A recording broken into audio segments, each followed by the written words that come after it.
Hello students, today I starts your history chapter 3rd, colonial agrarian policies.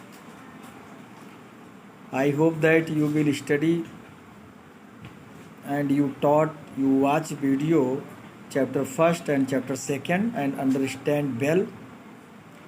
Now I start chapter 3rd. The big idea, change in the rural setup, introduction of major land revenue settlements, permanent settlement, Mahalwari settlement and Rayotwari settlements, and commercialization of agriculture. तो ये जो है इस chapter में हम study करेंगे. History maker कौन है इसमें? Thomas and William Daniel, who were famous painters who specialized in making the picturesque landscape. They painted the Indian countryside, ruins of ancient Indian civilization and medieval monuments, many of which were done using water colors. तो ये famous painters हैं जो हमारे ancient time के जो landscape या ग्रामीण एरियाओं में जो मानूमेंट्स हैं, रूइंस, खंडहर हैं और उस सब इंडियन सिविलाइजेशन को मिडिवल टाइम के जो मानूमेंट्स हैं उसको पेंटिंग करने में, नए रूप देने में उसको किए हैं और ये ज़्यादातर वाटर कलर का यूज किए हैं. तो at a glance summary, colonial rule setup, major land revenue settlement. जैसे कि चैप्टर 2 में एक्सप्लेन किया गया है कि डिफरेंट वार के थ्रू, मतलब बंगाल में कॉन्क्वेस्ट करने के बाद फिर उधर साउथ में कार्नेटिक वार और उसके बाद जो छोटे छोटे और मराठा, मैसूर, सिख, इन सब को कॉन्क्वेस्ट करने के बाद ब्रिटिश का पावर लगभग पूरे इंडिया में हो गया. फिर इन्होंने क्या किया? लैंड रेवेन्यू, राजस्व को इंक्रीज करने के लिए लैंड व्यवस्था में सुधार किया और जिसे हम लैंड रेवेन्यू सेटलमेंट कहते हैं. तो number 1 Ijaradari system, permanent settlement, Mahalwari settlement and Ryotwari settlement. Permanent settlement and Ryotwari settlements में कॉमर्शलाइजेशन ऑफ एग्रीकल्चर का कॉमर्शलाइजेशन किया गया, उसका व्यापारीकरण कर दिया गया. उसमें इंडिगो कल्टीवेशन, ओपियम कल्टीवेशन और इंडिगो में नाइल सिस्टम, निस सिस्टम एंड रयोटी सिस्टम, ये चीज़ स्टडी करेंगे हम. Timeline 1770 C, the Bengal famine, Bengal में नेचुरल क्लैमिटी जब हुई 1700 से 1800 C, and 1793 C permanent settlement. ये डेट आप ज़रूर नोट करें क्योंकि इतिहास, हिस्ट्री में dates are very importance.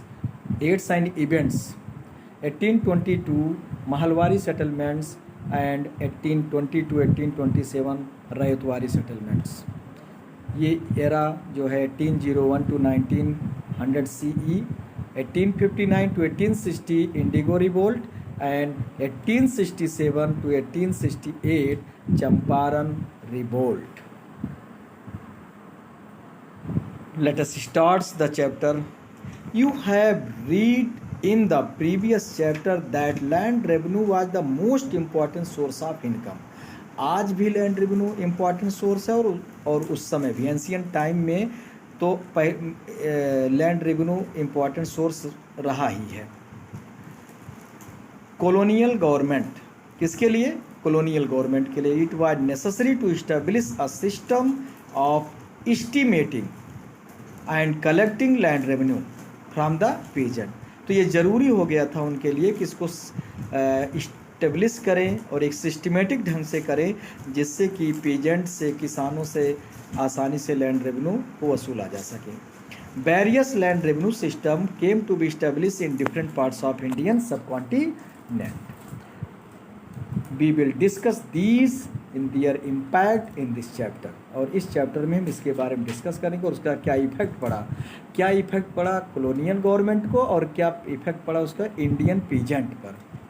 We will also see how commercial crop, opium and indigo helped the British maintain a profitable balance of trade. और ये भी देखेंगे कैसे क्रॉप का कमर्शलाइजेशन होने से, means traditional crop wheat rice इन सबको जब ये हुआ कि ये सब नहीं बोना है, आपको ये चीज़ बोना है, तो इसका क्या हमारे क्या असर पड़ा हमारे किसानों के आर्थिक स्थिति पर और कॉलोनियल ट्रेड पर क्या असर पड़ा। Impoverishment of the Indian poverty, peasantry मतलब भारतीय किसानों की जो गरीबी बढ़ती गई। अब change in the rural setup, during the ancient and medieval period farmers who cultivated a piece of land held it for a very long period. Ancient और मेडिवल टाइम में किसान जो अपने खेतों पर क्रॉप को ग्रो करता था और लंबे समय से सेटल था वहाँ, दे use to pay a portion of produce as a tax, tax के रूप में अपने प्रोडक्शन का कुछ पार्ट वो देता था। Their right to hold and cultivate that piece of land remained intact, thus village become self sufficient. और इस तरह से गांव जो है आत्मनिर्भर थे, अर्थात किसान जो है आत्मनिर्भर था। Could produce enough food crop to fulfil the needs of people, और वो पर्याप्त मात्रा में क्रॉप्स को प्रोड्यूस करता था जिससे अपने परिवार की जीविका चला सके, और एक्स्ट्रा जो होता था उसको मार्केट में सेल करता था। Sher Shah Suri started the system of measuring land and giving a patta. Sher Shah Suri ने सबसे पहले शुरू किया, उसने लैंड को मेजर करना शुरू किया, पट्टा देना शुरू किया, अर्थात जो सार्वजनिक ज़मीन होती थी उसको गांव के लोगों के पट्टा, रिटर्न रिकॉर्ड एंड इस ओनर, उसके मालिक को आज भी पट्टा दिया जाता है। In this system revenue was paid by farmers depending on the fertility of land. जो राजस्व है किसानों को जो देना पड़ता था किस आधार पे था, रेवेन्यू फर्टिलिटी के आधार पे। जैसे तुम लोग सुने होगे या नहीं, 16 आना खेत, 4 आना खेत, 8 आना मालियत होती थी। 16 आना जो होती थी वो अच्छी फर्टाइल लैंड होती थी और उस पर ज़्यादा टैक्स था। Sometimes when the situation was too critical, और जब सिचुएशन क्रिटिकल मतलब कि फसल अच्छी नहीं होती थी, ड्रॉट हो गया, फ्लड हो गया, तो उस समय टैक्स जो है माफ़ भी कर दिए जाते थे। Impeded from the payment to tax. Freedom, impeded means होता है, exempted means freedom.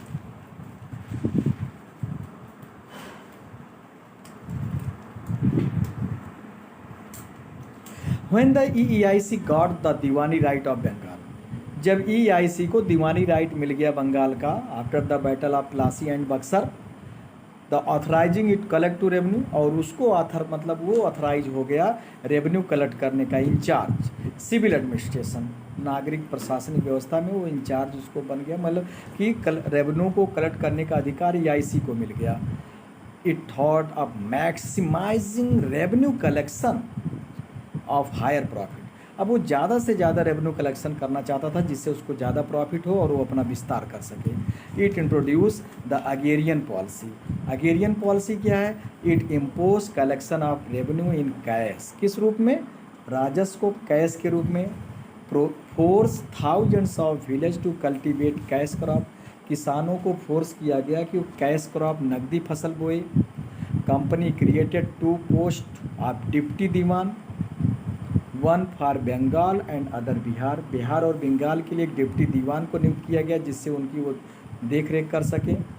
For greater profit the land revenue collection was now farmed out annually to the highest bidder, ज़्यादा प्रॉफिट करने के लिए लैंड रेवेन्यू को वार्षिक रूप में तय कर दिया गया कि साल में इतना देना है। The ill effects of this system become visible, और इसका बुरा असर जो पड़ा वो साफ दिखाई दिया। The villages which now produce cash crop had to depends on village for food supplies. अब जो कैश क्रॉप जो किसान ग्रो करते थे उनको अपने खाने के लिए खुद ही दूसरे पर डिपेंड होना पड़ा। आज the tax collector was only interested in collecting more revenue, जो टैक्स कलेक्टर थे वो ज़्यादा से ज़्यादा रेवेन्यू कलेक्ट करना चाहते थे क्योंकि उनको गवर्नमेंट को देना पड़ता था और इससे खुद वो अपना लाभ करने के लिए किसानों पर ज़्यादा से ज़्यादा टैक्स लेते थे, दंडित करते थे उनको। Poor peasant ruthlessly exploited by the tax collector, जो टैक्स कलेक्टर होते थे उनके द्वारा गरीब किसानों का एक्सप्लॉइटेशन किया जाता था, शोषण किया जाता था। आइदर लेफ्ट दियर में, या तो वो गाँव छोड़ देते थे या तो लैंडलेस। अगर टैक्स नहीं दे पाते थे तो ज़मीन उनकी कब्जा कर ली जाती थी और इसकी वजह से वो गांव छोड़कर भागकर मजदूर के रूप में, वर्कर के रूप में एग्रीकल्चर प्रोडक्शन धीरे धीरे कृषि उत्पादन डिक्लाइन होने लगा, मतलब कम हो गया। द सिमुलटेसनली और सेम ऐसे ही trade and commerce also suffer to setback, व्यापार भी, वाणिज्य भी सफ़र किया। Indian goods were bought at low rates, Indian जो क्राफ्ट्स पर वस्तुएं होती थी उनको रेट पे लिया जाता था। सोल्ड बैक इन यूरोप, और उसको यूरोप में हाई कॉस्ट पर बेचा जाता था। Indian weavers and artisans were compelled to work under harsh condition, जो हमारे वीवर्स थे, जो हमारे आर्टिसंस थे, वर्कर्स थे, क्राफ्ट पर्सन थे, ये बड़ी उनकी दयनीय स्थिति हो गई और उनकी स्किल धीरे धीरे क्या होती गई, रुइन होती गई, समाप्त होती गई। It also harm the interest of EEIC as a trading company. Its official realized that a systematic approach of land revenue collection was needed। और इस तरह से EIC के अधिकारियों ने इस चीज़ का रियलाइज़ किया कि टैक्स कलेक्शन को एक सिस्टम ढंग से अप्लाई किया जाए जिससे ज़्यादा से ज़्यादा मात्रा में रेवेन्यू को समय पर वसूला जा सके। The predictable manner, so they initiated various land revenue system. तो first of all the major land revenue settlement. The first reform introduced by the company came in the form of the Ijaradari system. जो पहला reform किया गया, पहला सुधार किया गया land revenue में, वो इजरादारी सिस्टम था। It was followed by the 3 land revenue arrangement introduced in the later half of the 18th century, 19th century. These were the permanent settlement, Mahalwari settlement and Ryotwari settlement। अब Ijaradari system, first governor general EEIC Warren Hasting, underline कर लीजिएगा इसे, realize that the income from land revenue collection was not enough. उन्होंने realize किया कि जो land revenue, land राजस्व collection है वो पर्याप्त नहीं है कंपनी के खर्चे को चलाने के लिए। अब massive famine in Bengal further reduce revenue. उस समय बंगाल में जो फेमिनिन कंडीशन थी, डॉट थी, फसल अच्छे नहीं हुए, इससे लैंड रेवेन्यू कम हो गया। The Hasting introduce a system. तो वारेन हेस्टिंग ने कौन सा सिस्टम किया? हाईएस्ट बिडर फॉर 5 ईयर्स, 5 साल के लिए उन्होंने तय कर दिया रेवेन्यू को। Came to be called Ijaradari revenue. और ये जो है इजरादारी सिस्टम कर लिए, इसको आप अंडरलाइन कर लीजिएगा। Those who were given this right were known as Ijaradar. और जिनको ये गिवन अधिकार दिया गया देने का, उसे इजरादार कहा जाता था। हाउएवर दिस सिस्टम फेल्ड, क्योंकि bidding has no link with the land's actual productivity. Means जो इजरादार था, जो टैक्स वसूलता था, उसका कोई लिंक नहीं था लैंड के एक्चुअल प्रोडक्टिविटी से। Beside Ijaradars did not improve the land because it was auctioned off periodically. Land में कोई इम्प्रूव वो नहीं करते थे कि लैंड में फर्टिलिटी कम हो रही, ज़्यादा हो रही, या लैंड कैसी है। समान रूप से सबको टैक्स देना पड़ता था, क्योंकि वो पीरियडिकली, समय समय के अनुसार चेंज होते रहते थे। As the Ijaradar wanted to get more revenue to pay company, peasant were relentlessly exploited. और वो ज़्यादा से ज़्यादा कंपनी को टैक्स वसूल कर देना चाहते थे। इससे हमारे किसान एक्सप्लॉइट हो रहे थे, शोषित हो रहे थे। सेकंड आपका परमानेंट सेटलमेंट। तो Lord Cornwallis 1793 give a new system permanent settlement. इसके तहत परमानेंट मतलब अस्थाई होता है, अस्थाई बंदोबस्ती हिंदी में कहते हैं। It covered Bengal, Bihar, Orissa and Banaras division in UP according for 19% of the British territories. British territories जो थी उसका 19%। अब इस सिस्टम के अनुसार लैंड ओनर्स और जमींदार एक्वायर्ड हेरिडिटी। तो लैंड ओनर्स जो जमींदार थे वो पैतृक, उनको आनुवंशिक रूप से लैंड राइट मिला हुआ था। Farmers were reduce to the status of tenants, मतलब टीनेंट्स का मतलब होता है जो कर्ज पर लेकर खेती करते हैं, बाद में अपना पैसा देते हैं प्रोडक्शन होने के बाद। Lost their right to use of pasture forest land. Pasture forest land मतलब जो अपने जानवरों को चराते थे जंगल की खेती पर, जंगल के ज़मीन पर, वो सब अपने अधिकार को खो दिया गया। सब पे एक्ट बना के तहत बैन कर दिया गया। Irrigation canal and fishing pond. जमींदार had to pay a fixed amount of land revenue, उनको फिक्स कर दिया गया कि आपको एक साल में इतना देना है। Year company even under adverse condition, मतलब बुरे कंडीशन में भी, चाहे फसल अच्छी हो या ना हो, फेल्ड हो, लेकिन अगर वो पे टैक्स करने में फेल्ड होते थे तो लैंड वाज ऑक्शन्ड ऑफ, उनकी ज़मीन ले ली जाती थी। वाट एवर रिमेन्ड विद द जमींदार after paying the revenue was his profit. और जमींदार जो होते थे वो टैक्स देने के बाद कंपनी को अपना भी फ़ायदा के लिए, अपने प्रॉफिट के लिए अलग से टैक्स वसूलते रहते थे और बुरी तरह से हरास करते थे किसानों का। विद 11% रिमेनिंग विद जमींदार, the land revenue was fixed permanently for 10 years, 10 साल के लिए फिक्स कर दिया गया।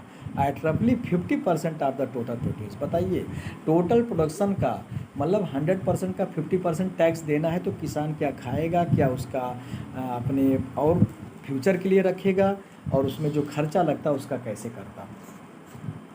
The advantage of this system to company, इससे कंपनी को क्या फ़ायदा हुआ। Company created a class of zamindar, एक नया वर्ग आया जमींदार। हु इंटरमीडिएट बिटवीन देम, मतलब जो किसानों और कंपनी के बीच में एक माध्यम का काम करता था और आसानी से जो है कंपनी को टैक्स पहुंच जाता था। Under this system income of the EIC from land revenue was secure. Company की जो लैंड रेवेन्यू थी वो सिक्योर थी क्योंकि फिक्स कर दिया गया था इतना देना है। Regular and stable the help the company meet its growing expenses, और इससे कंपनी अपने बढ़ते हुए खर्चों को पूरा करती थी। Zamindar were motivated to increase agriculture production, जमींदारों को मोटिवेट किया जाता था कि ज़्यादा से ज़्यादा प्रोडक्शन बढ़े। As the rate of revenue to be paid to the British was fixed they could keep, चूँकि रेवेन्यू रेट फिक्स था और इससे जो ज़्यादा प्रोडक्शन होता था उससे जो सरप्लस होता था वो कौन लेता था, जमींदार।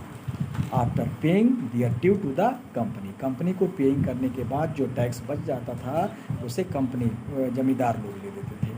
अब इससे किसानों पर क्या इसका इफेक्ट पड़ा। The actual cultivators were left the mercy of the जमींदार, जो एक्चुअल कल्टीवेटर थे वो किस पर हो गए, दया के पात्र जमींदारों पर, तब जमींदारों के दया के पात्र हो गए। हु एक्सट्रैक्टेड द एक्सऑर्बिटेंट रेट्स और इम्पोज्ड इलीगल टैक्सेस, इलीगल ढंग से टैक्स वसूलना शुरू कर दिया, लगाना। पीजेंट हैड टू पे revenue even if the crop failed, crop नहीं हुई तो भी देना पड़ता था। दे वर फोर्स टू बारो मनी, अब जमींदारों से उनको उधार लेना पड़ता था मनी लेंडर से हाई इंटरेस्ट पर, और अगर वो इंटरेस्ट पे नहीं दे पाते थे तो उनकी ज़मीन सीज कर दी जाती थी और लैंडलेस हो जाते थे। Peasant were evicted from the lands they had cultivated for generation, पीढ़ियों से जिस पर खेती करते थे उससे उन मुक्त कर दिए जाते थे। This created class landless peasant, इससे बंधुआ मजदूर पैदा हो गए, जब लैंडलेस मजदूर। In many places, money lenders replace the landlord to no interest in improving agriculture production. Many were absentee landlords who leased out their lands to tenants and lived in cities. बहुत से जगहों पे क्या हुआ, money lender replace landlord, change कर देते थे landlord को, अपने इंटरेस्ट पे वो करते थे, और जो टेनेंट्स होते थे मतलब जिनको जो रेंट पर खेती करते थे, इस तरह से लिव्ड इन सिटीज, शहरों में। द सेटलमेंट्स बेनिफिटेड द जमींदार मोर देन द कंपनी, अब इससे क्या हुआ, कंपनी से ज़्यादा तो जमींदार जो है प्रॉफिट होने लगा, क्योंकि revenue collected from the peasant went up the areas under cultivation increase, However, the amount they had to pay to the company continued to be the same.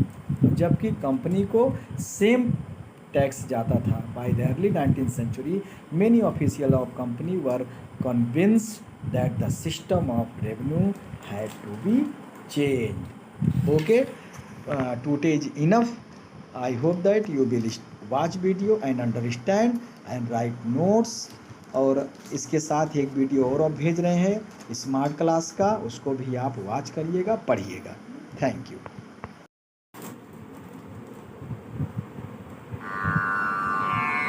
I am a zamindar in Bengal from the 18th century. Before the British arrived, I was the Raja of this land. Lord Cornwallis came up with the idea of permanent settlement. He said, I would have to collect rent from the peasants in my land and pay revenue to the British. The revenue was fixed. This ensured that a fixed and steady supply of revenue streamed into the company treasury. The zamindar has to pay the British. So what does he do? Takes money from us. Do you know, even when our crops fail, we still have to pay the zamindar? I didn't want to lose my land, so I took a loan from a money lender. But I couldn't repay him in time. Now, I have no money and no land. My fellow farmers face the same plight.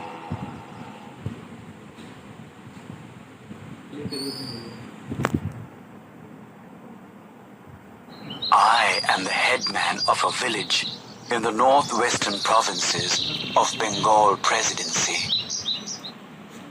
I rose to power when Holt Mackenzie introduced the Mehelwari system in these parts of the Bengal Presidency in 1822. Under this system, as the village headman, I had to collect the land revenue from each landowner, and then the total revenue for my village was collectively submitted to the government.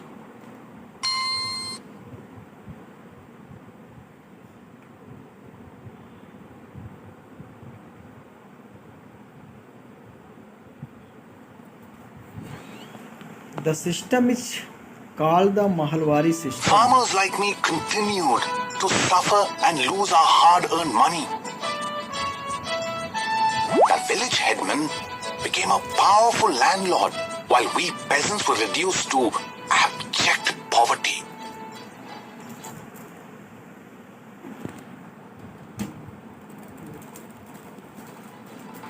I am a farmer in the Madras Presidency.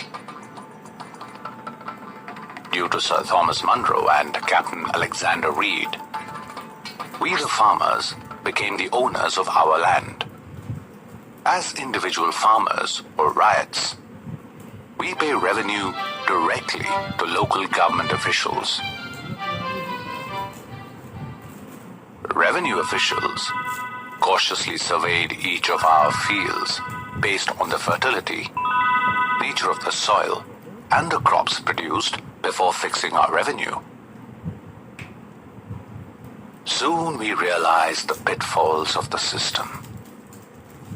The cost of getting the land measured and the power exercised by the revenue officials further increased the tax burden.